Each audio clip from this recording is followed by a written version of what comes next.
Live, local, late breaking. This is Newswatch 12 this morning.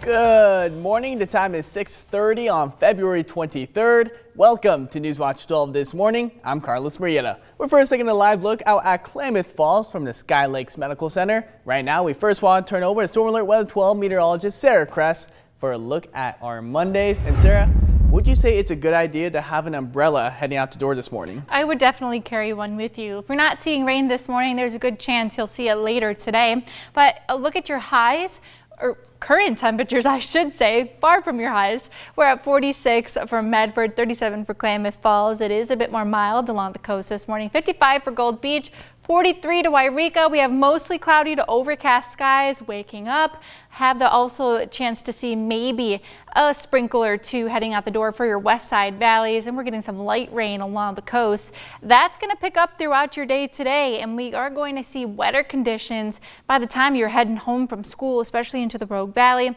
Highs are going to be a bit more on the mild side, very similar to yesterday. We'll be into the upper 50s for your west side valleys, but even east side, it's going to be feeling pretty nice. We'll make it up to about 50 degrees today in Klamath Falls. We have a high at 56 for Wairika. Grants Pass will be at 55. We have 57 into Medford and into the mid-50s along the coast. Besides those mild temperatures, we do have an eye on those winds today. A bit more blustery along the coast. The current wind gusts at Gold Beach about 28 miles per hour. East side across higher, training into the Shasta Valley. It'd also be rather blustery. Not quite as windy as what we saw over the weekend, especially for our west side valleys, but we'll see those winds pick up a bit more so into your afternoon and continuing through those overnight hours. Rain definitely, though, is going to be the big story over today. I should say tonight and into your Tuesday, where it will be a bit heavier along those coastal areas and even into some of our west side valleys. I'll have more details on timing and how much of that precipitation we are expected to get coming up in just a bit. Carlos? Thank you, Sarah. And moving into our top story this morning. A fatal car crash claims the life of two Ashland High School students early Sunday morning. The Jackson County Sheriff's Office responded to a car crash on East Nevada Street in Ashland, finding an Audi A6 had struck a tree. Officials say 5 17-year-old teenagers were in the car, with the driver pronounced dead at the scene. Jackson County Fire District 5 and Ashland Fire and Rescue removed the remaining passengers from the vehicle, with Mercy flights transporting the 4 teenagers to a local hospital with critical injuries. One of the teenagers died shortly after crews responded. The remaining 3 teenagers are currently in stable condition, and according to the Sheriff's Office, early findings in the investigation show the driver lost control prior to a 90-degree curve, causing the car to leave the roadway, then striking a tree. In a statement, Ashland School District Superintendent Dr. Joseph Hattrick says this is a devastating tragedy for our entire community. As a district, we are committed to surrounding our students, staff, and families with compassion, stability, and care in the days ahead. We will be providing counseling support through local and regional support teams for as long as necessary. We ask our community to hold these families close in your thoughts and to honor their privacy as they navigate this profound loss. And more than 5 years after the devastating Labor Day fires of 2020, Pacific Corp has agreed to pay $575 million to resolve claims for damages from 6 fires in Southern Oregon and Northern California. The recoveries from these fires are among the largest federal wildfire recoveries to date. Those fires included are the South Obit Chain Fire, the Slater Fire, and the McKinney Fire from 2022. The settlement resolves the United States claims that Pacific Corp's electrical line started all 6 fires. Funds from the settlement will repay the cost for firefighting efforts and restore some of the 290,000 acres burned. The U.S. District Attorneys for Oregon and the Eastern District of California said the settlement holds individuals and corporations responsible for wildfire damages. And moving into continuing coverage, another delay in the Oregon Senate is tightening the deadline for lawmakers in Salem, as a vote for Oregon's transportation referendum has now been delayed to today. The announcement was made to give senators more time to review and discuss the bill. It's the 4th time the vote has been delayed, and Secretary of State Tobias Reed has said the legislation must be signed into law by the 25th in order to appear on the May ballot. With the vote delayed, lawmakers will only have a couple days to pass it through both the Senate and the House before going to Governor Kotek's office to be signed. If the bill doesn't meet Wednesday's deadline, it won't appear on voter ballots until November. And many people are pushing back against a decision to roll back Medford's Main Street bike lanes. Community members packed the Medford City Council meeting, urging leaders to revisit the plan for downtown.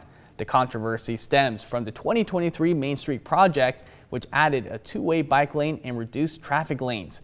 Last month, the council voted to return the street to its old design, with Mayor Michael Zarazinski breaking the tie. Last week, staff said 39 written comments came in, most supporting option 3, which will keep bike lanes while fixing parking and visibility. I really believe in the downtown Medford area. I'm cheering for it.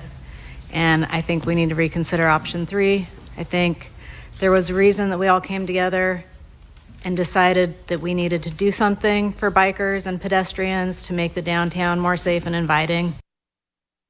Councilmember Kevin Stein in the meeting also asked the council to revisit the issue, which could be discussed again as early as this week. New this morning, California State Senator Mike McGuire announcing his candidacy for the special election in California's 1st Congressional District. McGuire is also running in the regularly scheduled election for the full term in the district.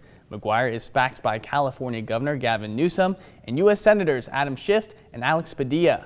The election aims to fill the remaining term of the late Congressman Doug LaMalfa, who died after suffering a medical emergency on January 6.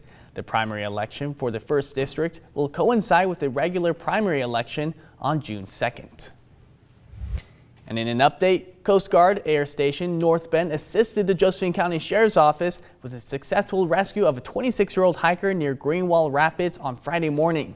Gabriel Vaughn was last seen last Monday, prompting an extensive search involving air and ground assets. After almost weeks-long search, Vaughn was located by ground crews and hoisted to safety by a helicopter from Air Station North Bend. Crews transported him to Bay Area Hospital in Coos Bay for evaluation. And a beloved Southern Oregon outdoor school teacher is in a coma after a devastating accident. And now the community is rallying around his family. Newswatch 12 Danny Stepanovich spoke to a co-worker and one of the organizers behind the family's fundraiser. February 16th, Robin Bliss Wagner, an Ashland teacher, was critically injured doing fire risk mitigation. This is a huge shock and very humbling shock. It was just shock, and I just got in my car and drove to the hospital instantly. He survived thanks to his hard hat and quick action from his children, but right now he remains in a coma in the ICU. Not for this care at the hospital and this wonderful facility, he would not be with us. He would be dead. For 20 years, Robin has taught at Ashland's outdoor school. It's not 10 or 20, it's hundreds, it's thousands of people who he touched in his walk of life. Anya says teaching is the primary income for his family. So much unknown. It's a place where I think doctors and nurses are trained not to give hope. With an uncertain recovery ahead, she and a few friends launched a GoFundMe to help cover ICU costs, rehab, mortgage payments, and bills and necessities for the family. In Ashland, Danny Stepanovich. New data is showing some promising signs for the Klamath River. The Yurok Tribe Environmental Department says water quality has improved since 4 upper Klamath dams were removed. Before the dams came out, algae blooms behind Iron Gate Dam causing warnings to stay out of the water. Now, monitoring shows those levels have dropped a lot. Researchers also say metals, nutrients, and sediment in the river are down. Salmon and other native fish are starting to return to areas that were blocked for years. Members of the Yurok tribe say it's an early sign that river is starting to recover. And the Oregon Fish and Wildlife Commission has been officially denied a petition that will have imposed strict new mandates on the state's Dungeness crab fishery. The decision followed several hours of testimony from coastal leaders who warned the changes could destabilize Oregon's working waterfronts. The petition sought to mandate gear changes and seasonal closures to protect whales and prevent entanglements.